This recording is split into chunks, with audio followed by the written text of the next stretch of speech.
الصلاة خير من النوم.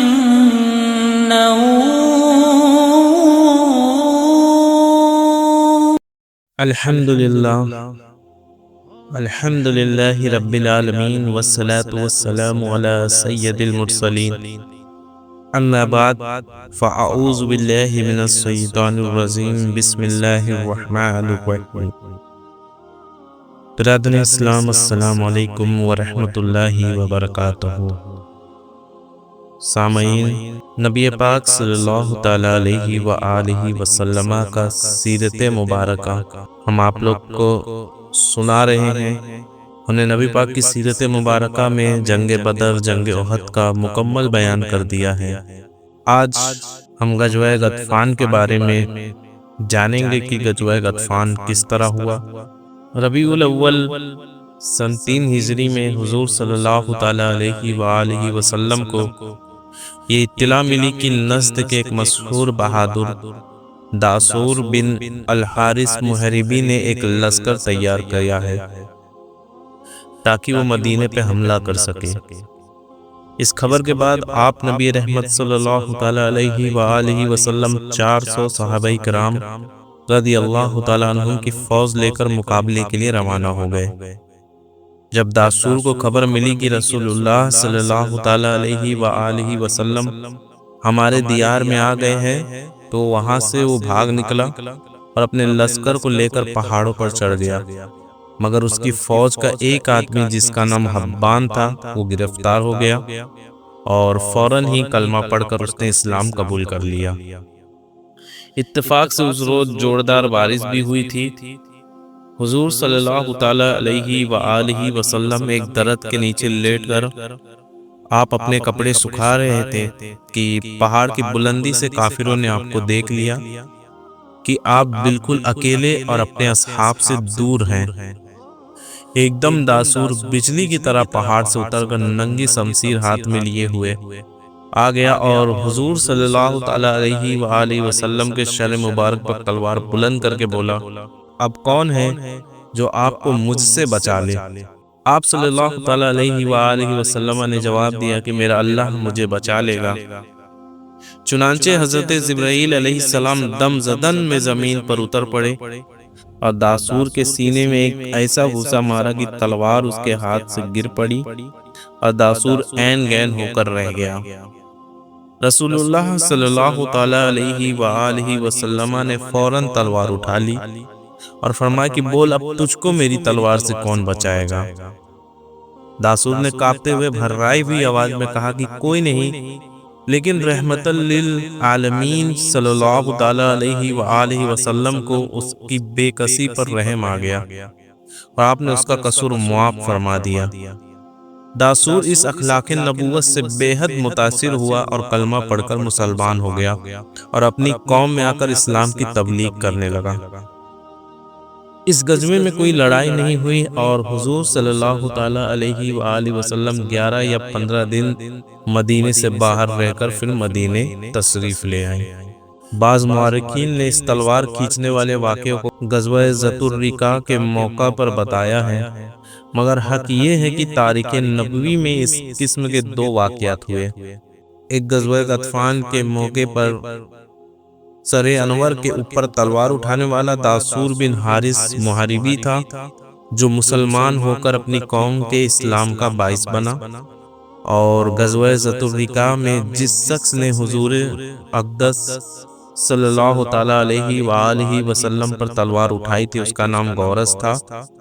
اس نے اسلام قبول نہیں کیا تھا بلکہ مرتے وقت تک اپنے کفر پر اڑا رہا۔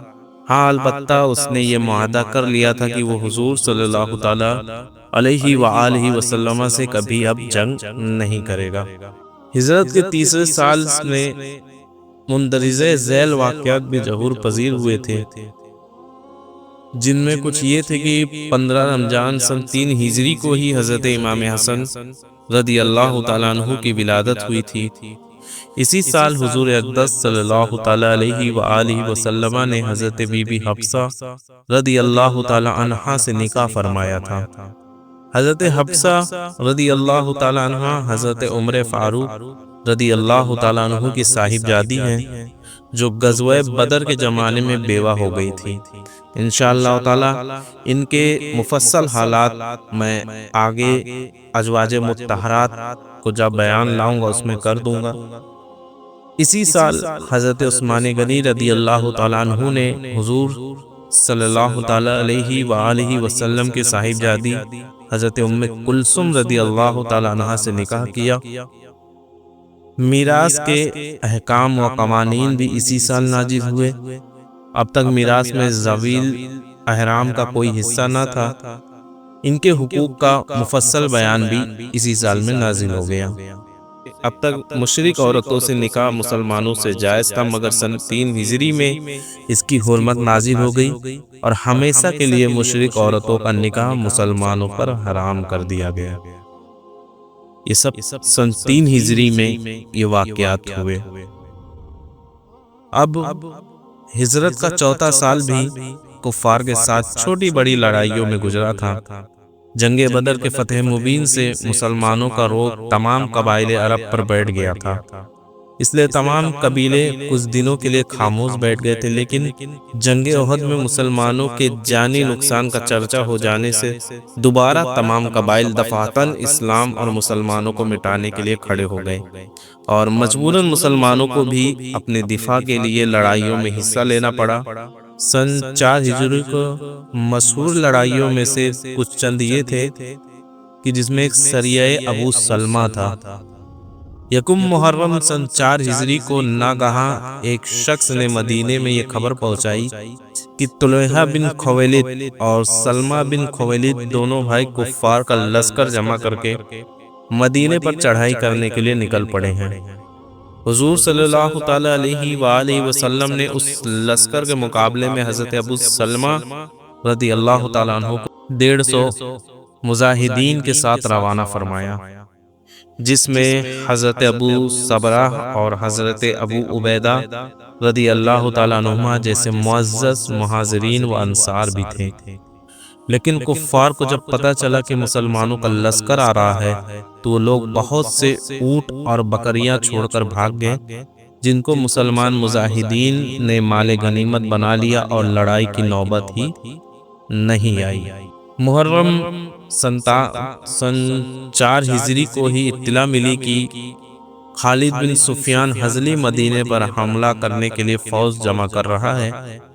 حضور صلی اللہ تعالیٰ علیہ وآلہ وسلم نے اس کے مقابلے کے لیے حضرت عبداللہ بن انیس رضی اللہ تعالیٰ عنہ کو بھیج دیا۔ آپ نے موقع پا کر خالد بن سفیان ہزلی کو قتل کر دیا اور اس کا سر کاٹ کر مدینے لائے اور تاجدار دو عالم صلی اللہ تعالیٰ علیہ وآلہ وسلم کے قدموں میں ڈال دیا۔ حضور صلی اللہ تعالیٰ علیہ وآلہ وسلم نے حضرت عبداللہ بن انیس رضی اللہ تعالیٰ عنہ کی بہادری اور جابازی سے خوش ہو کر ان کو اپنا عصا یعنی چھڑی عطا فرمایا اور ارشاد فرمایا کہ تم اسی عصا کو ہاتھ میں لے کر جنت میں چہل قدمی کرو گے۔ انہوں نے عرض کیا کہ یا رسول اللہ صلی اللہ تعالیٰ علیہ وآلہ وسلم، قیامت کے دن یہ مبارک عصا میرے پاس نشانی کے طور پر رہے گا۔ چنانچہ انتقال کے وقت انہوں نے یہ وصیت فرمائی کہ اس عصا میں کو میرے کفن میں رکھ دیا جائے۔ ایسے کئی سے واقعات سن 4 ہجری کو بھی پیش آئے تھے۔ انشاءاللہ آگے کے واقعات ہم آگے کی ویڈیو میں لائیں گے، اور آج بس تھوڑا وقت آپ کا لیا ہے اور کوشش کروں گا کہ جلدی ہی بیان لایا جائے، کیونکہ ابھی کافی دیر ہو جا رہی ہے، اس کے لیے معافی چاہوں گا، اور آج کے بیان میں جو بھی غلطی ہوئی ہے اس پہ میں توبہ کرتا ہوں۔ استغفر اللہ ربی من کل ذنب واتوب الیہ وما علینا الا البلاغ۔ السلام علیکم ورحمۃ اللہ وبرکاتہ۔